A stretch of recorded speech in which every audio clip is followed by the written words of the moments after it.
Alam nyo ba mga ka-crayfish, madalas kong naririnig ang tanong na ito, may tag-uro line nga ba ang crayfish? Sa unang dinig, parang nakakatawa, pero sa totoo lang, may punto rin.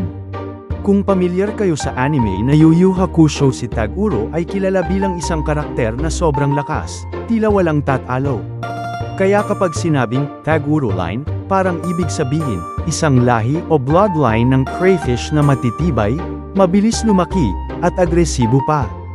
Sa mundo ng crayfish, wala talagang opisyal na Taguro line.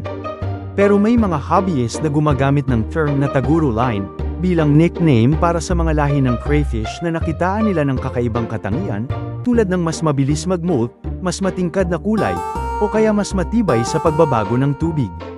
Para bang sariling selektibong pag-breed nila ng super crayfish. Kaya masasabi natin na oo, meron, pero hindi sa scientific way.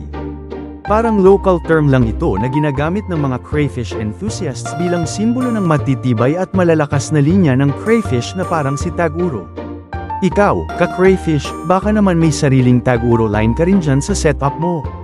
Follow for more crayfish kwento at usapang hobby.